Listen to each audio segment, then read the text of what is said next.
All right. Welcome back to the Papa, my friends. Episode 4. We're back with a new angle, with a new microphone. Hopefully, we're stepping our game up here. And today, I want to talk about one city and one city only. I want to talk about the city of Toronto, Canada, because I think it's culturally one of the most interesting places that I visited in my life. And we were there about a month ago. Even though technically it wasn't my first time visiting, I had been there as a little kid before. I don't really have any memory of Toronto, so it felt like the first time visiting. And the reason why I want to dedicate an entire video, an entire episode just to the city of Toronto is because I think, nowadays, if you read about Toronto or watch videos about Toronto, most of the things that you'll see tend to be pretty negative. And while some of those negative takes might be accurate, I want to provide Toronto with a positive take here because I actually do have a lot of nice, positive, good things to say about the city of Toronto. So let's just do it. I took a private room through Airbnb in a family's house, which was like a first for me as well.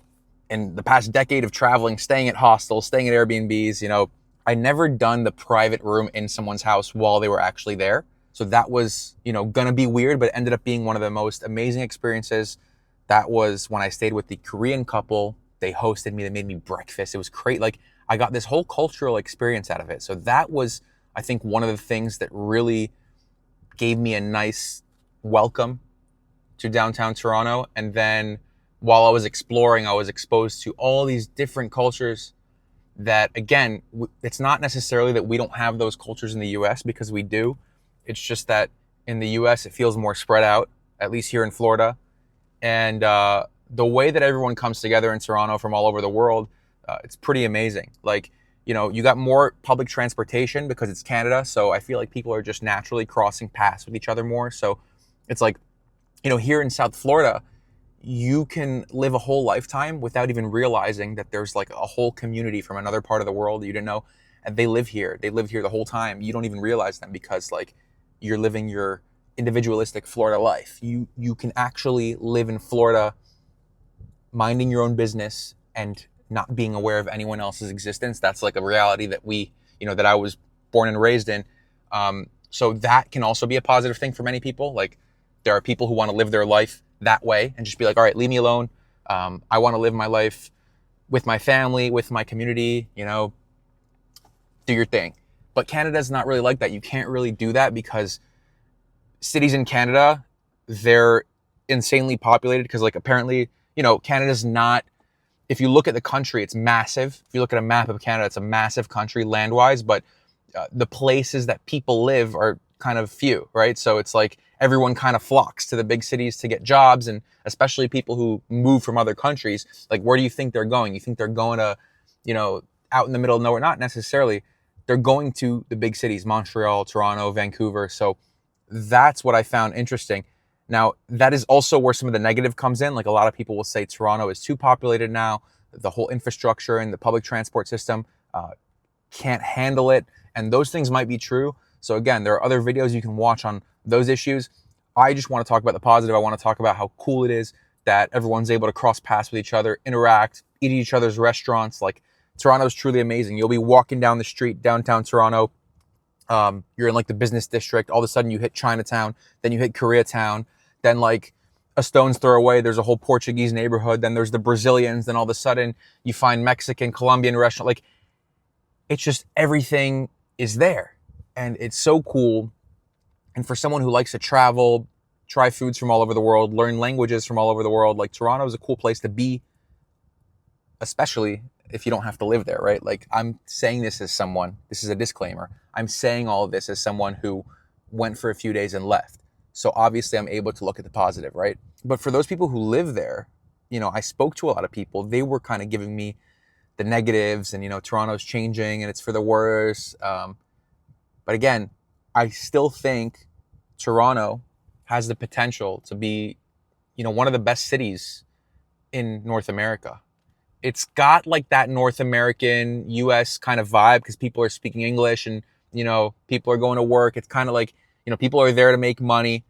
But at the same time, it's like a mix of that with the whole Canadian social, nice vibe. And that's what I felt when I was there. So some people might be watching this and be like, what is this guy on? Like, Toronto sucks. Like, that was one of the first comments that I got when I uploaded the Toronto video. It was like, Toronto sucks. Um, and that statement is true for so many people. So I don't want to sit here and like sugarcoat everything and be like, it's this amazing, perfect city, because it's not. But at the same time, like, if you're from South Florida, right, and you spent your childhood just kind of like existing in your own bubble, not knowing that anything else exists, like, these places are cool, right? These places are really cool. And traveling around the States to the big cities, like last episode we spoke about the other 6 cities that we visited in the US. It was also like the trip was very interesting. The cities were very interesting. But the thing is that I felt like I had to do more, like, make more of an effort seeking the cultural experiences in those cities. Like, if I'm in Chicago, I felt like I had to like go look for what was interesting, or Milwaukee or Boston. Like, I had to go seek it. But when you're in Toronto, it's just kind of like put in front of you, you know? Step off the train, boom, Korean restaurant, boom, Vietnamese, boom, sushi, Italian. Like, people walking in the street, you walk one block in Toronto, 15 languages, boom. But, of course, this year has its challenges, and I think that's a global thing. It's also, from what I've heard, a Canadian thing. A lot of my Canadian friends are pissed, and so if they're watching this video, they're probably going to be pissed at me, because they're going to be like, why are you sugarcoating our situation? Canada sucks, I got a lot of friends in Canada who wish they were American, those ones? And they wish they were the Canadians who kind of like, they're into American politics more than I am. It's funny, but it is what it is. I guess that's what they mean when they say the grass is always greener, right? I don't want to just rant about what I love about Toronto. I want to actually share my experience with you. So I get there, I get to the Korean family's house. I thought they were Chinese because like their Airbnb, their name, I don't know. I'm ignorant as fuck. So I'm like, all right, they're Chinese, they're Asian, whatever. And that was dumb of me. But I get there, they're Korean. And they speak phenomenal English. They've been living in Canada for years. They're an older couple, so they have, a couple of kids who are out and, married, or they're, in their adult life. And these are retired folks who decided to Airbnb one of their rooms. And they actually included breakfast in the experience, which was sick. So I get there and like I got there in the evening, but then the next morning they made me like this American breakfast, like omelet and, typical American breakfast, but like you can tell, it was cooked by someone who wasn't American. So I kind of just like threw it out there. I was like, hey, what's Korean breakfast like? And I didn't ask them to make me Korean breakfast, but the next day I woke up to this like crazy spread. It was unreal. I never had a Korean breakfast in my life. So I get, I'm sitting there. I'm like, whoa, they went above and beyond. It was amazing. And the conversations that I had, with the owner of the house, with the mother, she was so funny, and we had great conversations. Her husband was a little more of an introvert. He was like an engineer, so he was working. And anyways, I was very comfortable. Like I had a room downstairs in the basement, and that was my starting point to exploring Toronto. So it was in this neighborhood that was, kind of near Koreatown, actually, near a very popular part of town. You got Ossington, you got that whole like hipster enclave there. What do they call it? Like Kensington Park or whatever. I don't know what it's called. On the first day there, I remember I was kind of walking towards Koreatown, and I met a couple of guys, right? I met a couple Canadian guys, guys who have been in Toronto their whole life. They're talking about the city and everything. Overall they like it, but they did tell me that there's a housing crisis, and if you don't do your research, you might end up in a bad situation. Everything's super expensive. There aren't enough houses for everyone. And so we had a little bit of, that type of conversation. But at the end of the day, the guy looks at me, he's like, yeah, you want culture? Like, you want to see people from all over the world? You got to go to Sherbourne. And I'm like, what's Sherbourne? He's like, oh, get on the train, go out to Sherbourne and Queen Street, right? And so I don't know, like that means nothing to me, right, at the time. I'm like, Sherbourne and Queen, all right. So I remember Sherbourne and Queen. I take the train from Koreatown. I think it was Christie Station, if I'm not mistaken. Take it out to Sherbourne. And then Sherbourne's like this massive avenue. If you've been to Toronto, like the city's got a few notable street names that just cross the whole freaking city, like north, south, east, west. Like there are massive avenues that just go on forever. And I think they cross into like multiple different counties even. Like it's crazy how long these streets are. So Sherborne's this massive street, and I get off the train and I'm just walking up Sherborne. And like I said, I'm hearing languages from everywhere. You know, coming off the subway here in Toronto, you'll hear at least 6 or 7 languages just walking up the steps. And now we are out on Sherborne Street. I eventually make my way up towards this whole housing project, which I honestly didn't expect to run into. Like the guy told me there was going to be a lot of cultures, but I didn't know like everyone was going to be living like on top of each other. The vibe out here is totally different. Check it out. All these buildings are massive, tons of apartments in each and every one of them. And we're just surrounded by these housing projects in this part of town. It was, you know, these massive buildings were there holding people from all over the world. Some of them have been there for 30 years. Some of them have been there for like 3 months. And they're from all these different countries, and like the cultures are super different, but everyone's getting along. There were people from like, there were all these people from India, all these people from like Syria, from Sudan, and then people from Hungary, Budapest. Like people were just Russians, like everyone was just living there together. It was crazy. Where are you from? I'm African. Nice. What part of Africa?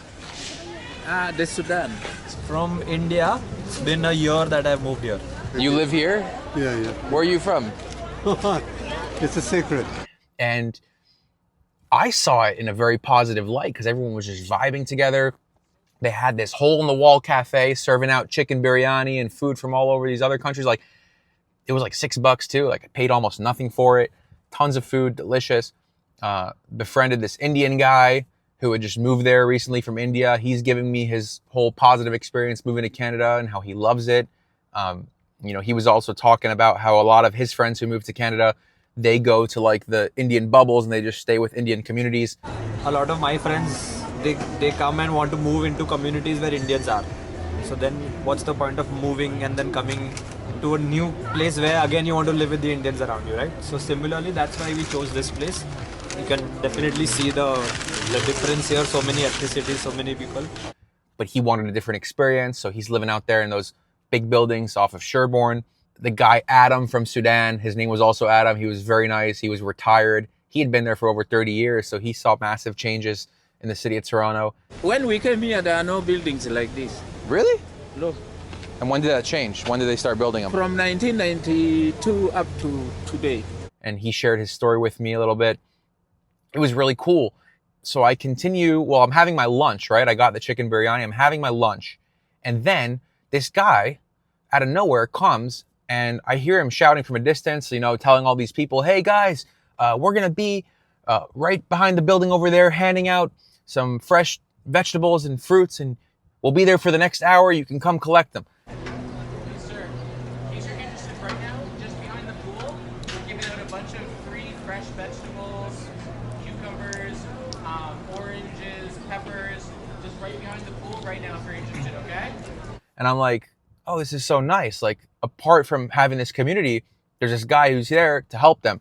So I'm like just eating my lunch, and he looks at me eventually and he's like, hey, you too, you can come. And I'm like, okay, great. So I'm finishing my lunch. When I finish, I go to see what they're doing. You know, they're handing out all this fruits and vegetables. And I'm there and I'm talking to people, and people are telling me about life in the community and about the initiative that this, you know, organization does. It takes to give them free food. And, you know, I thought it was great. You know, people helping people living with each other, getting along from different parts of the world, from extremely different cultures. Like, everything about it in my eyes was awesome. Now, things kind of went downhill because the guy who initially invited me to be a part of that experience, you know, to take free fruits and vegetables, even though I didn't need them at all and I didn't take anything, he didn't like that I was there, especially with my camera. So he realized I was making a video about Toronto. He wasn't happy. He comes like, hey, what are we doing? What are we doing? What are you doing here? And he tells me pretty much to leave. So I'm not the type that, you know, I don't avoid confrontation, but I don't love it. So I wanted to respect everyone, and I just left, even though he was the only one who really gave me crap about the camera, and he didn't even live there. So I don't know. I was kind of annoyed because what I was witnessing there was, one of the nicer things that I saw the entire day, what they were doing for that community. And I wanted to shine light on it in a good way. But at the same time, he didn't like that. He might have, he doesn't know me. So he might have thought, hey, like this guy's trying to take advantage of the situation for content. And I think that's the vibe in the world right now with a lot of people on YouTube and stuff. So I can understand, like I was empathizing with him. I was like, you know what? I'm going to leave because I don't want that to be the impression that I give off. So, eventually I end up leaving. It is what it is. I want to respect everyone. So I got out of there. Of course, people might have looked at me like I was out of place. I don't live in the community. What am I doing there in the middle of the day? Having lunch there if I don't live there? Like, it's not a tourist attraction. What are you doing here? Why do you have a camera? But honestly, that wasn't like, for the most part, everyone there was vibing. They saw I was making a video. They were chilling. They were interacting with me. And that was cool. So we enjoyed it while we could. And we got out of there. Continued down Sherborne. Nothing really too interesting. It was sad to see that there were a bunch of tents and homeless people set up in those parks over there down by Sherborne and Queen Street. A lot of people, on substances, losing control over themselves, passed out on the sidewalk, big city stuff that you see not just in Toronto. But eventually I ended up making my way back towards downtown. And, I wanted to take a little break, get myself some tea, some coffee. So I go sit in this cafe. I end up meeting Richard. Well, I call him Jesus because, that's what he goes by now. And I met Sasha as well from Russia. She lives near the Chinese border. So that was interesting. Getting to know these people in the cafe was a really cool change of pace, not out in the sun filming, just vibing, chilling in a cafe, meeting some Toronto people. Richard comes from a Jamaican family, but he's been in Canada his whole life. And Sasha recently moved for school from Russia. So, you get a little bit of, you get these different worlds at once, and it's really cool. And Toronto's one of those places. So Richard and I, we eventually head out of the cafe together. He's like, hey, I'll come with you. I love what you're doing. I showed him my channel. And he took me to the water, to the port. We got to see, a beautiful part of Toronto. Finished the day just vibing out in beautiful weather. People from all over the world just enjoying the city. It was great. What can I say? I hit 50,000 subscribers that night. I went to celebrate alone at a Korean restaurant. Had my first Korean dinner. This is all actually before I woke up to the Korean breakfast the next morning. But at the Korean restaurant, I meet this girl who's Canadian Malaysian. Her friend was Chinese. She kind of taught me, how to pick at the food and how to eat the Korean dish that I ordered. And we had a nice conversation.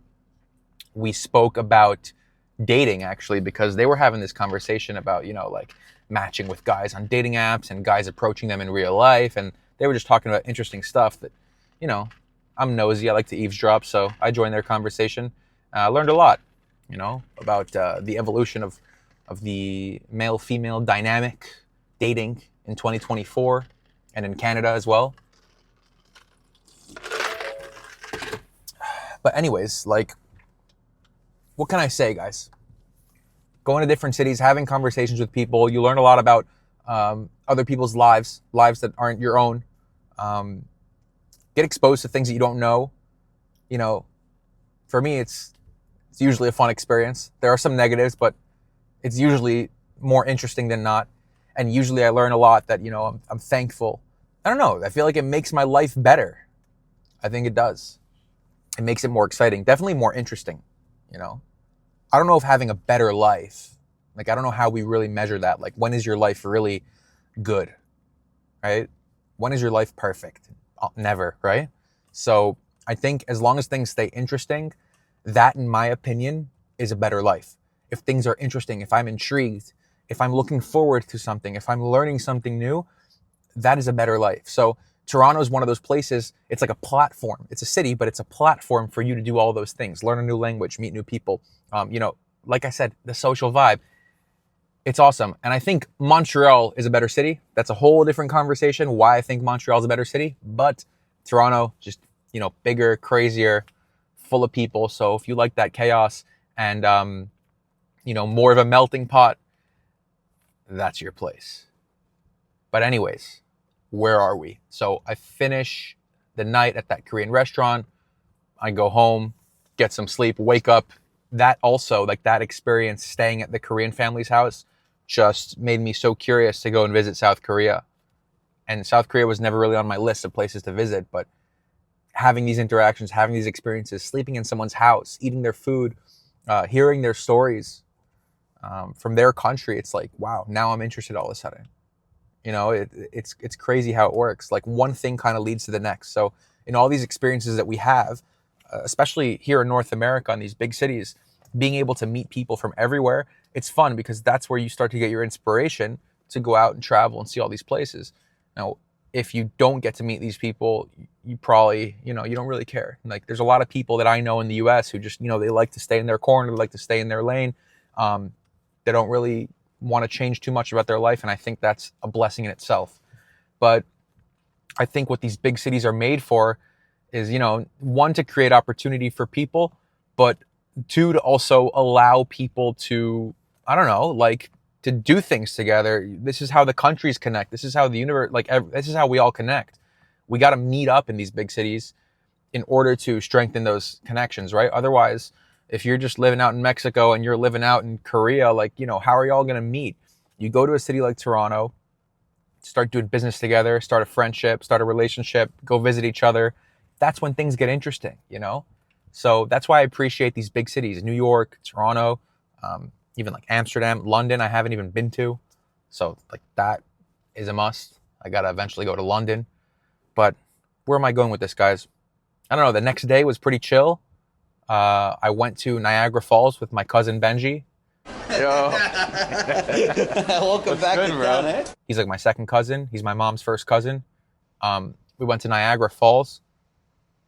Beautiful. It was my first time there. Unbelievable, breathtaking, to say the least. You got to go to Niagara Falls. And again, just people there from all over the world enjoying one of the most beautiful sights you could see. So anyways, where am I going with this, guys? It's really just a whole rant and a sharing of my experience in Toronto to tell you why it is still one of the most interesting places I visited. Although it has many problems, many issues, many downfalls recently, I think it still has the potential to be one of the greatest cities in North America. And, it depends on a lot more things than you and I are in control of. So let's just sit back and enjoy this show. How, let's just sit back and watch the world, change. It's okay. Take it as a series of events, things that are happening. You need to react. You need to not, you need to understand we're not in control. Things are happening before us for good and for worse. If you have the opportunity to change your location, to change the country you live in, the city you live in, if you need to do that, fine. But, don't bug out. One of the things that I did say in my vlog is that I think big cities all around the world right now are going through very similar things. The issues that you see in big cities are very similar. It doesn't matter if you're in Toronto, New York, Amsterdam, people are experiencing big city things. And if the more big cities I visit, I am hearing the same complaints over and over again. Less jobs, high rent, more crime, more homeless. Every city I go to, it's the same old complaint. And so I think that, whether you're in Toronto or you're in another city, another big city in the world, just know that you're not alone. People are going through things. There are things to complain about. I also think that there are a lot of people who need to take a deep breath and be grateful. I'm sitting here in my car talking to you, but also worried about a bunch of other things in my life. And I have my things to complain about. But at the end of the day, how much does that really matter compared to what I could be complaining about? And so at the end of the day, if you're one of those people who can live in a $3,000 a month apartment in Toronto and enjoy the shit out of that city, you're lucky, So, but, even if you're not, if you get a chance to visit Toronto one day, I recommend it. You should go there. Go there with an open mind. Learn. Try some amazing food. I still got to go back. I still got to go to Markham. I still got to go to Scarborough, get some good Jamaican food, get some good Chinese food, the real deal. In downtown Toronto, you got pretty much everything, but there are those pockets, right, that I didn't even go visit. I didn't have enough time. So, you know, we'll be back. We'll be back in Toronto. I'm not worried. Anyways, guys, I think we're going to wrap it up now because I've been yapping. I don't know really where we're going with this. I don't know why I even make these types of videos, but some dude commented on the last video that it was the best city chat he's ever seen. So that was like a massive compliment, and that fired me up this morning to film episode 4. So here it is, guys. Here's the end of the Toronto rant. Yeah, I'm looking forward to the next episode. Let me know if there are any things, you know, that you've seen in my videos on my main channel that you're curious about. If you want me to talk about anything specific, you know, just let me know in the comments. We'll do it. Maybe we'll have guests in the future, maybe not. So who knows? See you next time, guys.